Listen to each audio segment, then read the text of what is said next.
Okay, Assalamualaikum. Saya Zarul Hussein aka Zarul Umbrella. Welcome back to my channel.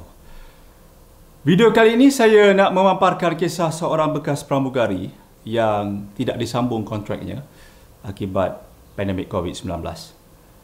Pun begitu, beliau gembira dalam kesedihan tidak disambung kontrak, beliau mendapat berita yang beliau mengandung anak pertama. Dan selepas itu, kesedihan melanda. Ayahanda beliau pergi meninggalkan buat selama-lamanya. Dan paling menyedihkan lagi selepas itu pula, bayi dalam kandungan beliau juga meninggal dunia. Ikuti kisah selanjutnya selepas ini.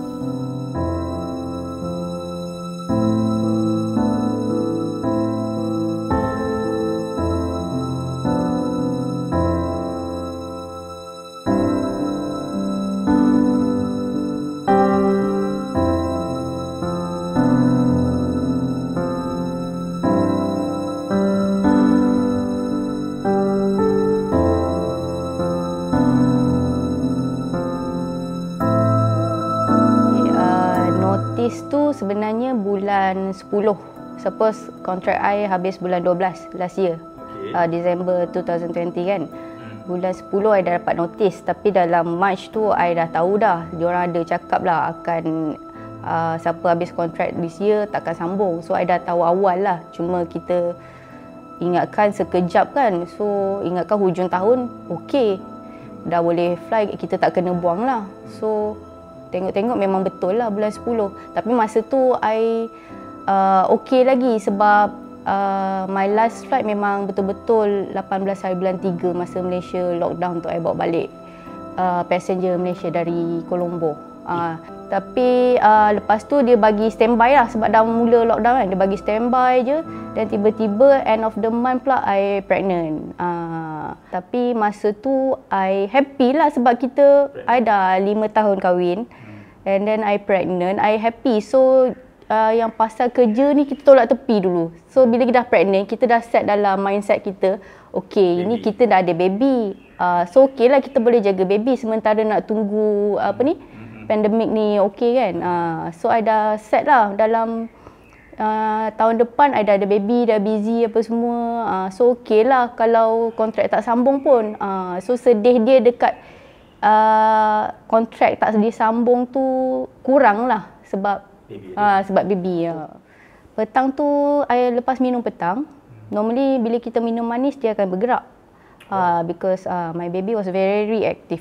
Dia memang kalau kita panggil, kita ni apa semua, dia akan react lah. So after I minum manis tu tak bergerak, I dah mula risau lah. Tapi kita tak expect lah yang memang tak ada ke apa. Kita tak expect lah benda tu kan. Mungkin ingat macam tidur ke kan, tidur sekejap. So I tak apalah, I biar dulu. Lepas tu I google lagi kenapa dia suruh mengiring ke kiri ke kanan masa tu. So I buat tak ada, I panggil-panggil tak ada. Dan lepas tu husband ajak pergi klinik lah. Klinik tu dia scan lama juga, dia cari-cari. I pun pelik lah, kenapa lama sangat. Lepas tu I tanya dia, doktor tak boleh ke check heartbeat dia? Lepas tu, oh saya tengah cari lah ni. Saya tengah cari sebab saya pelik lah. Dulu saya pergi check up, sekejap je dah ada heartbeat, bunyi tu kan. And then dia cakap, oh saya tengah cari. Lepas tu lama, about half an hour juga. Dia scan, macam I tak tahu dia cari apa. Masa tu I tak tahu, I tak expect. So dia panggil lagi seorang doktor. Maybe dia tak sampai hati kot nak cakap kat I. Dia panggil lagi seorang doktor. And then doktor tu scan pun agak lama, dalam 15 to 20 minit. And then dia cakap dekat I minta maaf sebab I tak jumpa heartbeat baby.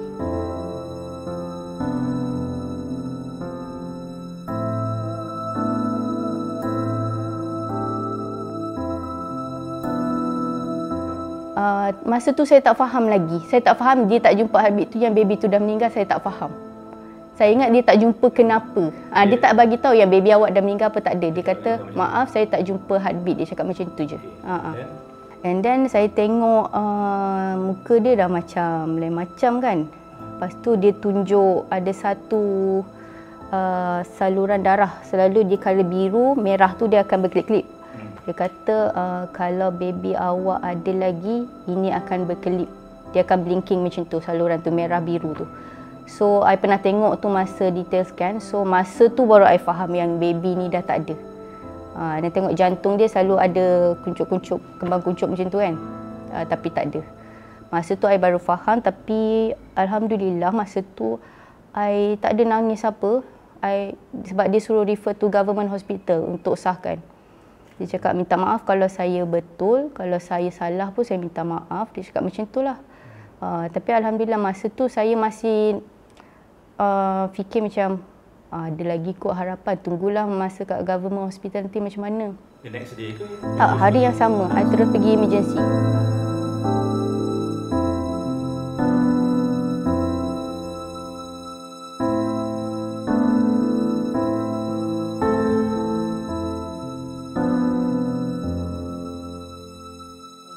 Masa tu dekat emergency, dia scan memang dah tak ada.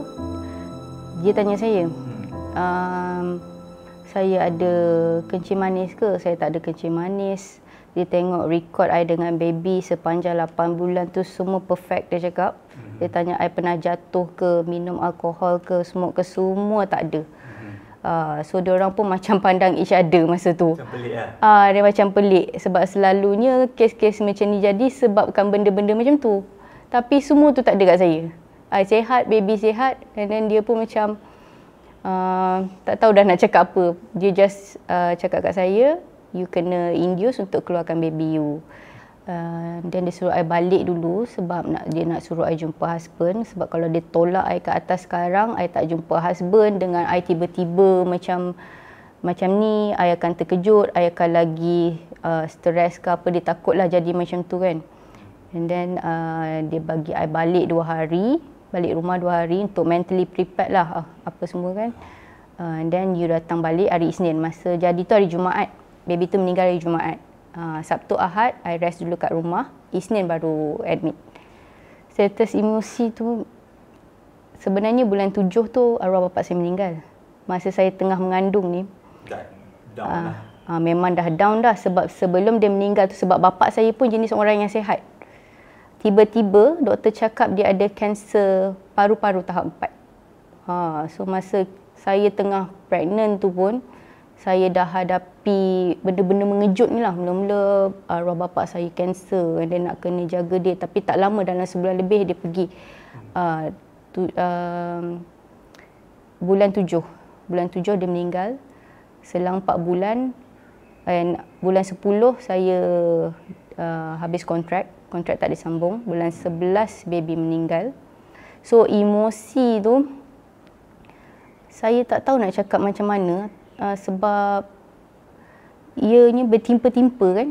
Dia bertimpa-timpa. Tapi masa arwah bapa saya ni saya dah prepared sebab doktor dah bagi tahu dia ada masa jangka hayat 2 minggu atau bulan je. Yang baby ni saya paling sedih sekali. Sebab saya pernah dengar lah Ustaz Abid Lee cakap hilang mak bapak ni sedih dia lain, hilang anak ni memang berjuta-juta kali sedih. So bila benda tu berlaku kat saya dengan husband, kita orang cakap macam ni rasanya. Kalau kita hilang anak baru kita orang tahu.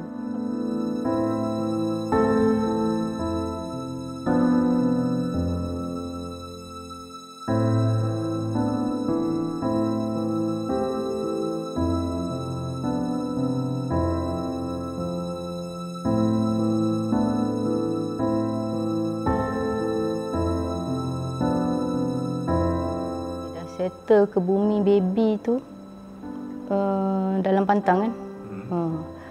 Actually I tak ada fikir apa. Masa tu I dah sedih pasal itu saja. So I ketepikan benda lain yang tak ada kerja ni apa, I lupakan dulu. So lepas habis pantang dah nak dekat dah sihat kan, nak habis pantang tu baru I fikir. Masa tu I fikir I nak buat apa sebab dah tak ada kerja. Masa tu I baru sedar sebab I baru nak sihat. Selama ni I busy yang ini sakit, itu sakit, lepas tu ini meninggal kan. Masa tu I baru terfikir yang okey aku dah tak ada kerja, apa aku nak buat. Masa tu dalam pantang lagi tawang, saya dah start berfikir. Tapi husband kerja kan? Tapi husband I kerja. Cuma saya start fikir macam tu sebab dari March tu saya dah set yang tahun 2021 ni kita dah ada baby, kita akan sibuk. Masa tu saya pantang kat rumah mak saya. Bila saya balik je kat rumah saya, masa tu saya betul-betul terasa. Sebab suppose you akan balik dengan you punya baby. And then rumah ni sunyi macam dulu lagi, sama. Masa tu saya terfikir. So tak sampai sebulan kot lepas habis pantang, saya terfikir nak buat bisnes makanan ni sebab saya boleh masak. Sebab tu saya fikir nak buat bisnes ni. Plus saya nak cari something yang boleh buat saya penat. Boleh buat saya leka supaya saya tak fikir pasal baby ni. Sebab kalau saya ada banyak masa, saya akan scroll Instagram kan. Kita tengok-tengok, ada jumpa gambar baby, of course lah kita menangis. Kadang-kadang tangan ni pun gatal nak tengok kat kamera roll tu. Tengok ada gambar baby kita dah menangis. So saya nak cari satu kerja yang boleh buat saya leka, saya penat dan saya dapat.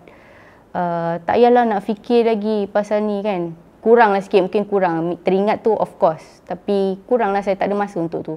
Jadi sebab tu saya decide untuk buat bisnes makanan ni. Sebab saya memang dah tak dapat tidur macam biasa dah. Yang lepas tu. Saya sampai pukul 3, 5 pagi pun saya tak boleh tidur. So saya akan tengok-tengok, kadang-kadang terjumpa gambar baby tu, saya dah nangis. So saya tak boleh nak teruskan hari-hari macam tu. Dia alhamdulillah dia okey, positif sebab saya tahu wife saya dia memang kuat, physically, emotionally dia memang kuat. So alhamdulillah dia reda, kita orang pun reda. Saya banyak cakap kat dia, bagi support lah kan. Tak adalah sampai nak macam menangis, tak berhenti-berhenti, melalak, meroyan, tak ada. Alhamdulillah kita orang dah reda, positif. Just teruskan lah. Teruskan hidup macam biasa. Nasihat kepada kena selalu positif, ingat Tuhan, ingat Allah Subhanahu Wa Taala. Sebab ada sesuatu yang dibagi kat kita, sesuatu ujian ke apa-apa, mesti ada sebab dia. Mesti ada sebab kenapa dia bagi dekat kita, kenapa dia tak bagi kat orang lain. Mungkin sebab kita boleh handle benda tu, tapi orang lain tak boleh. Mungkin ada hikmah dia. Mungkin satu hari nanti dia akan bagi kita yang lebih baik daripada ni. So just be positive.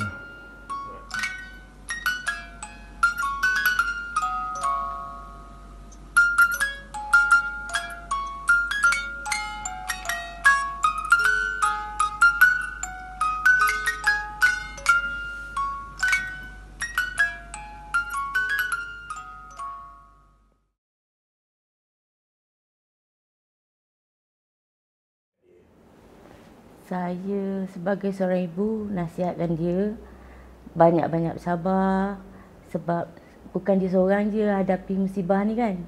Dia ibarat apa orang kata dah jatuh di timpa tangga, orang kata kan, berderet-deret masalah yang menghadapi dia. Dia jenis yang sangat sabar dan tabah orang dia, dan dia tenang orang dia. Tapi kita fahamlah dari dia cerita tu, dia macam nak menyampaikanlah apa yang ada kat isi hati dia kan. Sebab kita yang lahirkan dia, kita tahulah apa perangai dia, apa kelebihan dia, kekurangan dia. Dia cuba kontrol lah diri dia. Bila dia dah tak ada kerja tu, kita nasihatkanlah sebab semua orang satu dunia kena macam ni cakap dengan dia kan. Jadi itulah kekuatan dia juga. Mula-mula dia tak kuat sangat lah. Sebab dia duduk dengan kita orang pun ambil cuti, dan ambil cuti tanpa gaji tambah lagi 1 tahun tu sebab nak jaga bapak dia dan mak dia. Tapi bapak dia dah meninggal, dan harapan sebelum tu memang dia akan duduk dengan cik lah bila anak dia dah bersalin. Tapi bila yang anak dia pula dah meninggal, dia memang rasa sedih lah. Memang dia macam hilang sekejap lah kan. Kita pun faham kan keadaan. So, Acik nasihat apa kat dia? Kita nasihatkan dia, musibah datang kita tanpa duga. Sebagai orang Islam, kita kena ingat yang Allah Ta'ala tu tak salah nak duga kita. Dia tahu kita ni siapa. Sebab tu dia datang kat kita. Dan setiap yang kita rasa pahit tu ada manis kat ujung dia cakap. Dengan syarat kita sabar, redha dan terima seikhlas-ikhlas apa yang orang bagi kat kita je.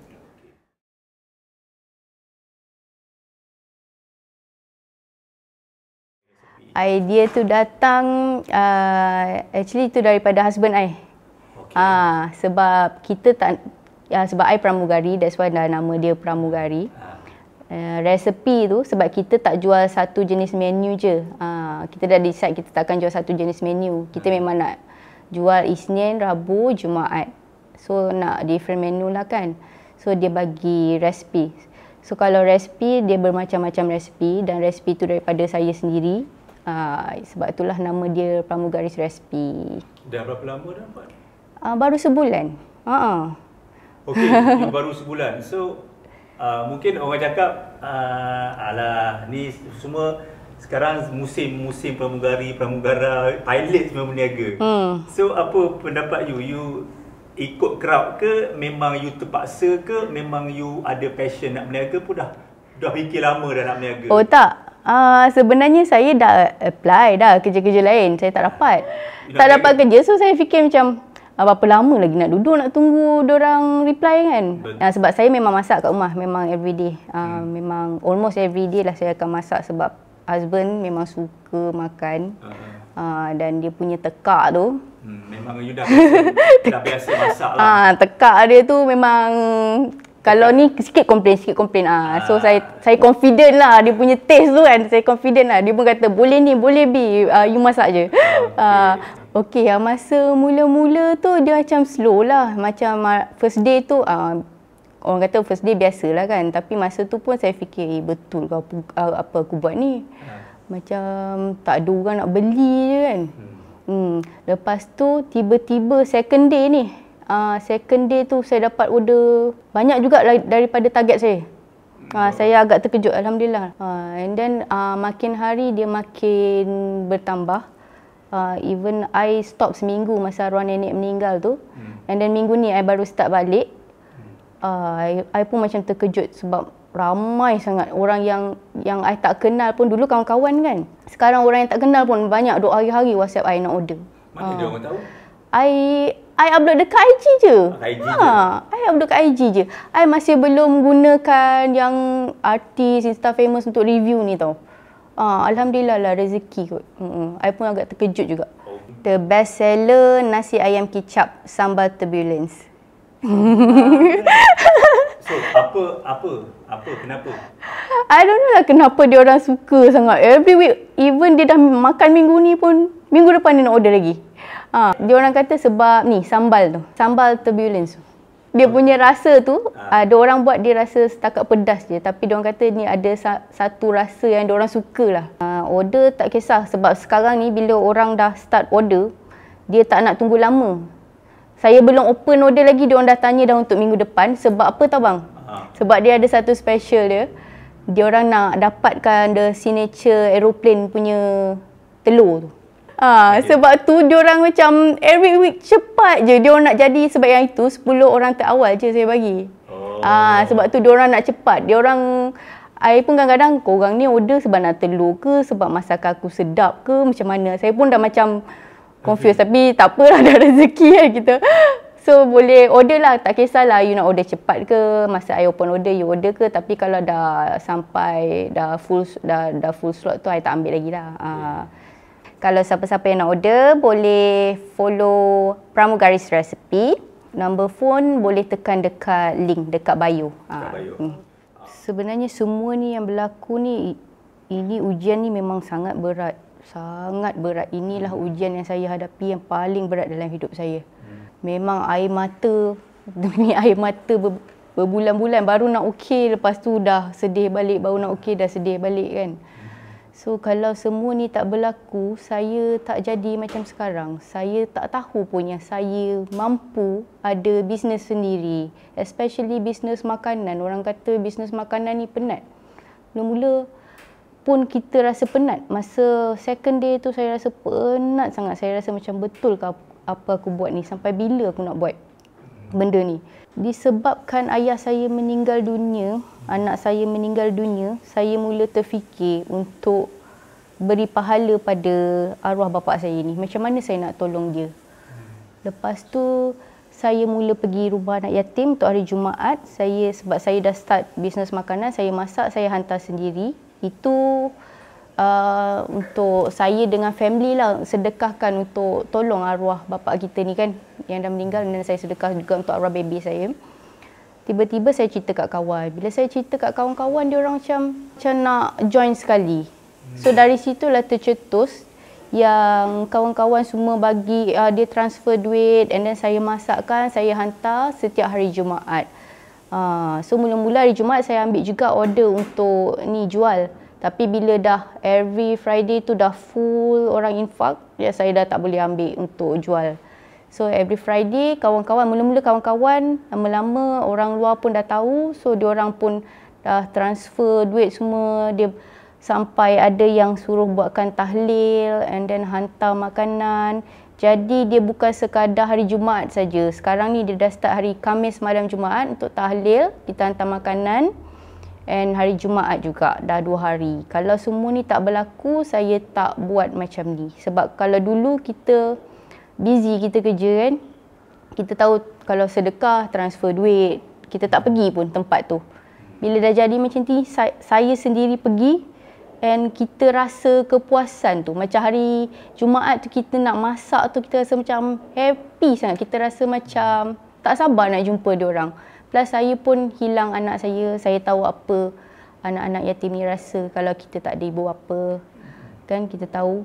Sedangkan anak saya yang meninggal, baby yang meninggal pun dekat syurga, yang tempat dah terbaik dah tu, tetap doakan nak ibu bapa dia ada sekali dengan dia kat sana. Apalagi anak-anak yatim yang duduk dengan orang yang dia tak kenal, dengan pengasuh, apa perasaan dia. So saya tahu perasaan hilang bapa tu, saya tahu macam mana.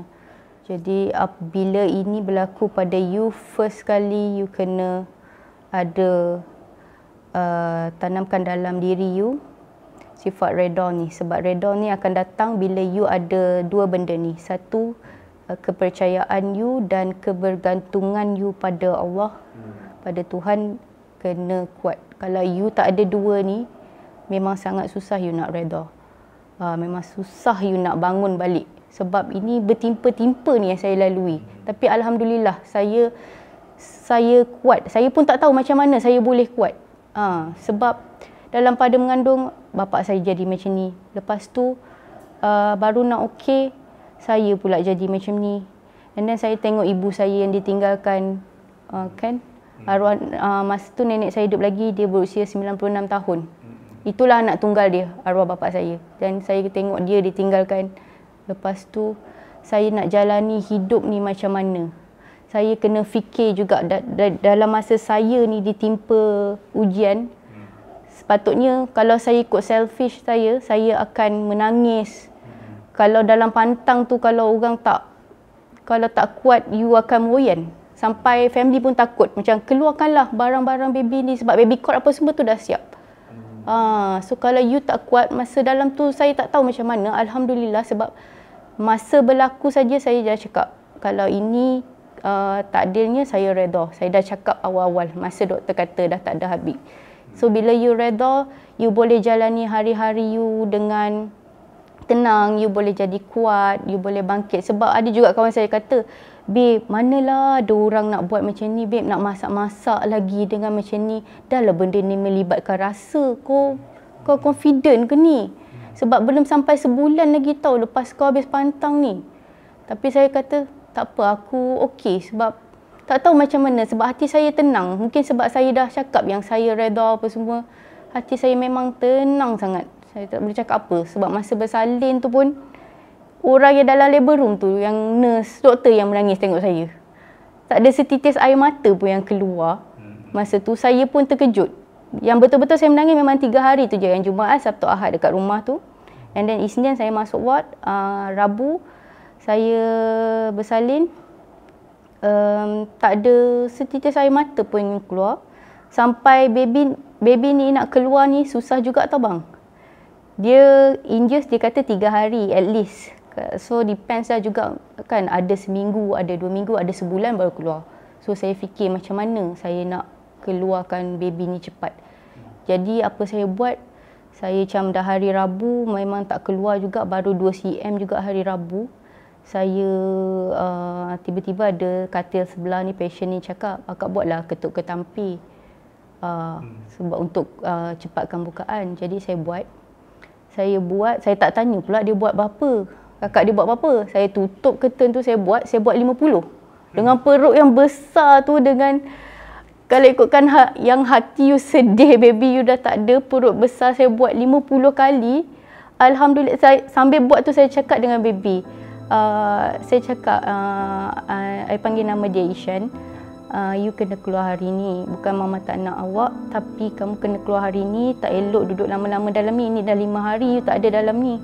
So you kena pergi tempat you dah ada, dekat Sugar tu best. It's not that kita nak berpisangan dia cepat, dah sampai masanya. I cakap sambil buat tu, and dalam pukul, I buat dalam pukul 11, pukul 5.19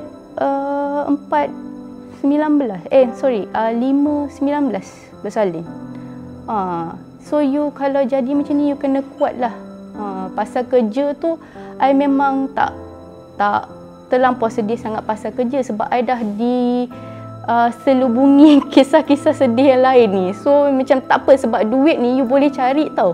Orang yang you sayang kalau hilang, mana you nak cari? Especially bapak you. Anak memanglah you boleh buat lain. Orang kata, alah anak nanti boleh ni, nanti ada rezeki lagi. Tapi you never know, adakah ini the first and last you pregnant, you tak tahu. So dua benda ni, orang-orang yang you sayang yang hilang ni, you tak akan dapat ganti. Kalau kerja, insya-Allah, kalau you usaha, you akan dapat. Nasihat saya, kalau yang kena buang kerja, kalau yang ditimpa musibah ni, you sabarlah, you reda. Kalau you kena buang kerja, duit boleh cari, you kena usaha. Kalau you tak usaha, you baring, duk mengeluh, mengenang nasib you, kenapalah aku macam ni, sampai bila lah ni, yang lain nak okey apa semua. Kalau ada kawan-kawan kru tu kan, daripada you duk mengeluh-mengeluh, you meratap apa yang jadi kat you masa tahun 2020 tu, baiklah you buat something, you usaha. Percayalah, memang Tuhan akan bagi. Sebab saya pun tak tahu macam mana rezeki sekarang ni. Saya memang bersyukur sangat, saya tak sangka dalam sebulan, dalam 4 minggu saja, makin hari makin banyak order. Sama ada you nak atau tak buat je, atau you rajin atau tidak. You nak memilih kerja pun susah sekarang. Just buatlah apa yang you boleh buat, buatlah. Dan you percayalah, rezeki tu kalau you dah usaha mesti ada, confirm, insya-Allah.